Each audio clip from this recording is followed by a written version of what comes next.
जहां पे व्यक्ति एक बच्चे का पिता होने के बाद भी विवाहेतर संबंध के लिए जाना जाता है।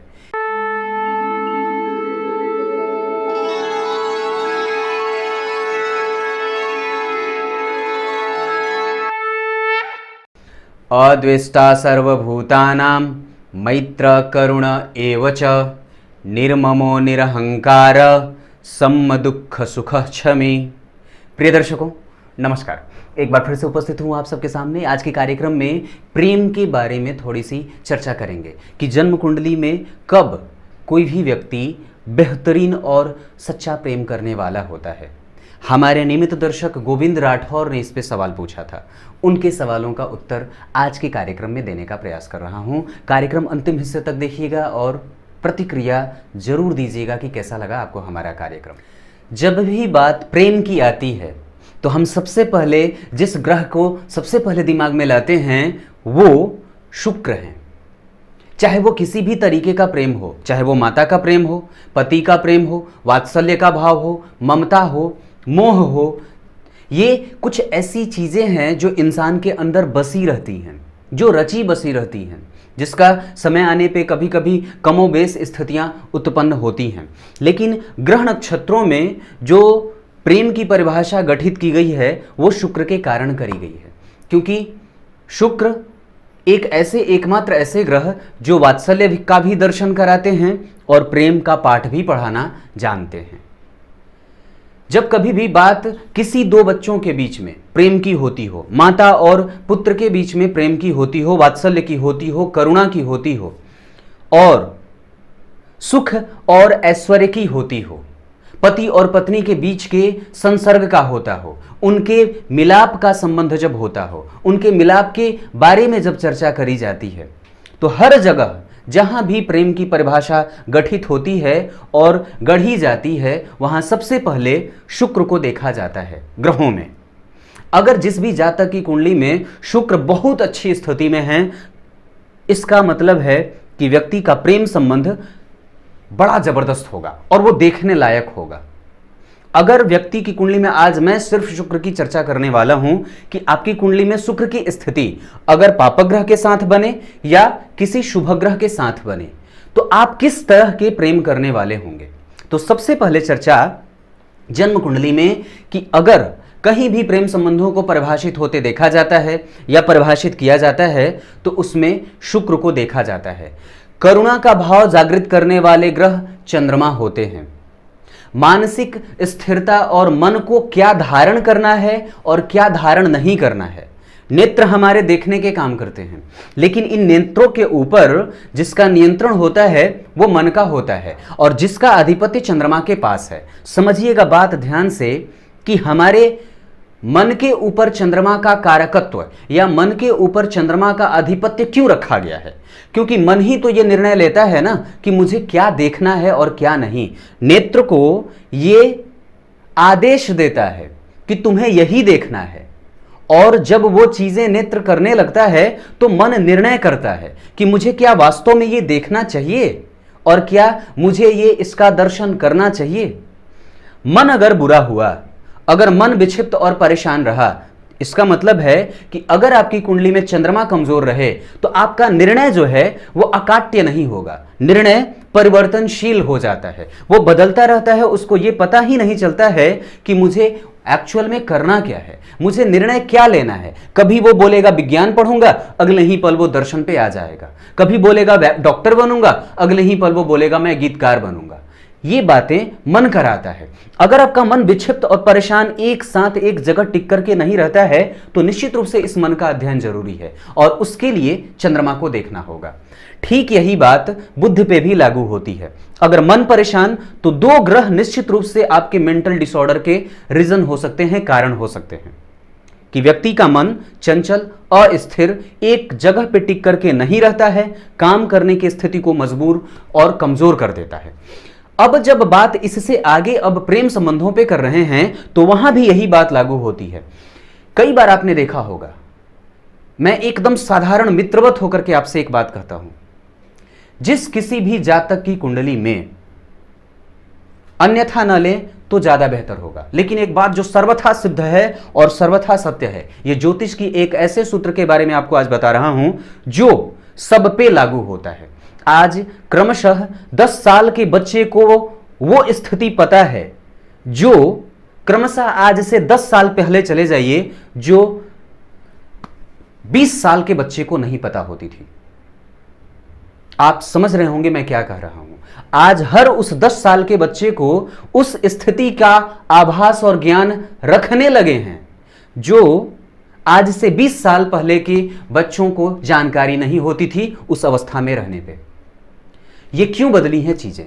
ये कुछ तो पर्यावरण का प्रभाव है, कुछ हमारे रहन सहन का प्रभाव है। खैर, उस पर चर्चा ना करें तो ज्यादा बेहतर होगा। मैं ये कह रहा हूं कि जन्म कुंडली में कोई भी व्यक्ति अगर किसी एक के प्रति समर्पित है प्रेम को लेकर के, तो उसकी स्थिति में शुक्र की स्थिति मजबूत होगी। और खास करके अगर आपकी कुंडली में शुक्र के साथ किसी भी शुभ ग्रह की स्थिति बन रही है, चाहे वो 1 से लेकर के 12वें भाव तक किसी भी भाव की चर्चा करें, अगर 1 नंबर से लेकर के 12वें भाव तक ध्यान दीजिएगा, जन्म कुंडली में अगर शुक्र किसी भी राशि के होकर के बैठे हों और उनके साथ कोई भी शुभ ग्रह बैठा हो, सूर्य, क्षमा करें, चंद्रमा, बुध, गुरु और स्वयं शुक्र अकेले या तो उच्च के होकर के बैठे हों या फिर वो अच्छी स्थिति में बैठे हों, उस शुक्र के ऊपर किसी भी पापक ग्रह की दृष्टि ना होती हो। फिलहाल मैं जो चर्चा कर रहा हूं प्रिय दर्शकों, वो सिर्फ इस बात पे कर रहा हूं कि आपकी कुंडली में शुक्र अच्छे हों। अच्छे होने का मतलब है कि वो नीचाभिलाषी ना हो, नीच के ना हो और पापक ग्रह से प्रेषित ना हो या उनके आगे पीछे कोई भी पापक ग्रह ना बैठा हो तब।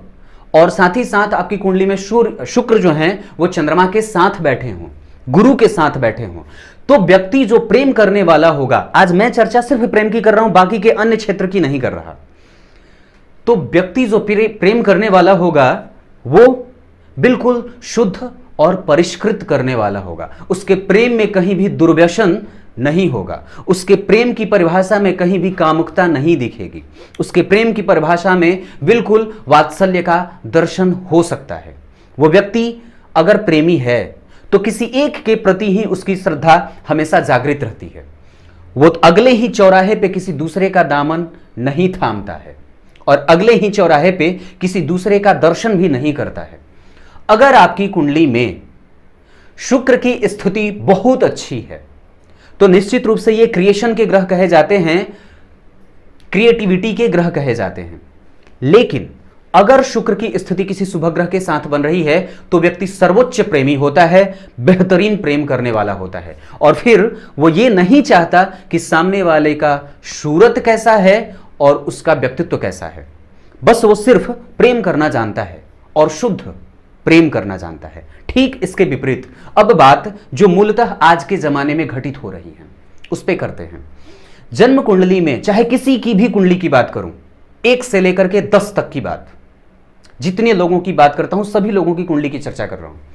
अगर किसी भी व्यक्ति की कुंडली में, मैं सिर्फ प्रेम की बात कर रहा हूं, इसको अन्य किसी क्षेत्रों में लेके नहीं जाना है, अगर आपकी कुंडली में शुक्र के साथ किसी भी पापक ग्रह की स्थिति बन रही है, किसी भी शुक्र के साथ किसी भी पापक ग्रह की स्थिति, शनि मंगल राहु केतु या फिर राहु केतु से दृष्ट हो रहे हो, आसपास पापक ग्रहों का प्रभाव ज्यादा पड़ रहा हो, तो ऐसी स्थिति में व्यक्ति का प्रेम संबंध थोड़ा बदलाव और परिवर्तनशील होता है। वो तुरंत भटकने वाला, तुरंत बदलने वाला होता है। आप माने ना माने, ये बात सत्य है, क्योंकि आप खुद को झांक करके देखिएगा कि क्या हर बार आपका प्रेम किसी एक के प्रति ही समर्पित है, क्योंकि ग्रह है ये अपना काम जरूर करेगा। अगर शुक्र के साथ किसी भी पापक ग्रह की स्थिति होती है तो व्यक्ति के 5 पुरुष या 5 स्त्रियों से अगर संबंध होते हैं तो कोई जरूरी नहीं है कि वो छठे को नहीं देखेगा, वो छठे को भी जरूर देखेगा। उसके नेत्र चंचल होंगे, यह सत्य है और यह पूर्ण रूपेण सत्य है। उसके नेत्रों में किसी दूसरे की परछाई भी जरूर बनेगी और छठा जरूर बनेगा। उस स्त्री के संबंध उस छठे पुरुष से भी जरूर होंगे, चाहे वो उसे प्रकट कर पाए या ना कर पाए, चाहे वो उसे बताए या ना बताए। मैं जिस बात की चर्चा कर रहा हूं वो आपके अंतर्मन की चर्चा कर रहा हूं। कोई जरूरी नहीं कि आप सब समाज के सामने ही उसको बता सकें, बताना नहीं। मैं सिर्फ ये कर रहा हूं कि आपका अंतर्मन कितना शुद्ध और शांत है उस प्रेम को लेकर के। क्योंकि हर बार जब वो बदल रहा है तो वास्तव में वो प्रेम तो नहीं हो सकता, क्योंकि वो जब हर जगह पे दूसरे को खोज रहा है, हर जगह पे किसी दूसरे को ढूंढ रहा है, तो उसकी भूख अभी शांत नहीं हुई है। यह बात बहुत विचारणीय है कि जन्म कुंडली में अगर शुक्र की स्थिति किसी पापग्रह के साथ बनेगी तो व्यक्ति हर जगह देखना चाहता है, उसके नेत्र कभी एक जगह स्थिर रह ही नहीं सकते हैं और प्रायः उसका दांपत्य कमजोर सा सिद्ध होता है। और एक बात और बताऊं, थोड़ी बुरी लगेगी आप लोगों को, ऐसी स्थिति में व्यक्ति का दांपत्य बड़ा कमजोर हो जाता है और ना तो ऐसी स्थिति में वो पत्नी अपने पति को शुद्ध और संतुष्ट कर पाती है और ना ही वो पति अपने पत्नी को संतुष्ट कर पाता है, क्योंकि शुक्र जिस चीज के कारक होते हैं ये उसमें भी कमजोरी ला देते हैं। आप लोग समझ गए होंगे मैं क्या कहना चाह रहा हूं। यह बहुत गूढ़ विद्या है और इस पे समझने की बात जब आती है तो निश्चित रूप से हमारा समाज भी अपने आप को और अपने नेत्रों को बंद कर लेता है, क्योंकि हर समय वही बातें।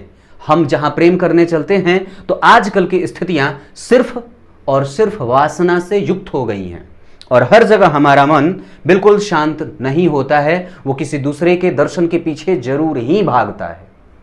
हर बार हमारे नेत्र किसी दूसरे को देखना चाहते हैं। अब यह अलग बात है कि आप उसे जग जाहिर करते हैं और फिर उसे अपने मन में ही इकट्ठा रखते हैं।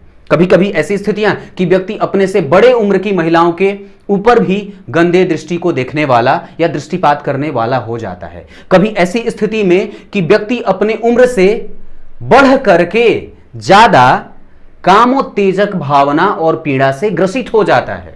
ये शुक्र ऐसा करा देते हैं और इसकी स्थिति ऐसी हो जाती है कि व्यक्ति का दांपत्य कमजोर और टूटने लायक हो जाता है। फिर उसे किसी तरह से चलाना पड़ता है। व्यक्ति का दिमाग एक जगह और उसमें स्थिर नहीं रह पाता है। वो तुरंत ही किसी दूसरे को पाना चाहता है, वो तुरंत ही किसी दूसरे के पीछे भागना चाहता है। विवाह होने के बाद भी विवाहेतर संबंध की जो चर्चा होती है प्रिय दर्शकों, वो यही शुक्र ही कराते हैं। अगर जन्म कुंडली में शुक्र बहुत मजबूत हुए तो आजकल की स्थिति में तो बहुत ज्यादा ये कमजोर कर देते हैं, खास करके विवाह के संबंधों को, जहां पे व्यक्ति एक बच्चे का पिता होने के बाद भी विवाहेतर संबंध के लिए जाना जाता है। एक के साथ स्थिति बनती नहीं कि दूसरे के साथ संबंध बनाने के लिए उतावलापन दिखाई दे देता है। ये शुक्र ही कराते हैं। तो आप खुद से विचार कर लीजिए, अगर बुरा लगा होगा तो क्षमा कर दीजिएगा, मैं अदना सा हूं, लेकिन ये बात कई कुंडलियों पे मैंने घटित होते देखी है और ये सर्वथा सत्य है। हमारे ऋषि महर्षियों की बातें कभी गलत नहीं हो सकती हैं, हम भले उसे माने या ना माने। इस कुंडली में कहीं भी शुक्र अगर किसी पापग्रह के साथ बैठा रहेगा वो आपके मत और बुद्धि को परेशान जरूर करता है, प्रायः प्रेम को लेकर के, प्रायः वासना को लेकर के, प्रायः सुख और इंद्रिय सुख को लेकर के। अगर ऐसी स्थितियां बनती हैं तो हमारा समाज आज विखरते नहीं देखा जाता। जिस चीज के लिए हम सबसे ज्यादा आज परेशान हैं वो परस्पर एक दूसरे के साथ और एक दूसरे के लिए न जीने के कारण है, क्योंकि हम आज किसी और के साथ संबंध बनाते हैं, अगले ही पल किसी और को ढूंढते हैं। ये शुक्र ही कराते हैं और ये दर्शनीय है। कुछ इसी तरह से आज के कार्यक्रम का समापन करते हैं। अगर शुभग्रह हैं तो निश्चित रूप से एकदम बिल्कुल साफ प्रेम होता है और उसमें किसी भी तरीके का कोई संदेह नहीं होता है। मैं सिर्फ प्रेम की बात कर रहा हूं। कुछ इसी तरह से आज के कार्यक्रम का समापन करते हैं। आज के लिए बस इतना ही। तब तक के लिए इजाजत दीजिए, कल एक बार फिर से उपस्थित होंगे आप सबके सामने। तब तक के लिए नमस्कार। भूल गया था, कार्यक्रम के अंतिम में बोले गए श्लोक का अर्थ बता देता हूं।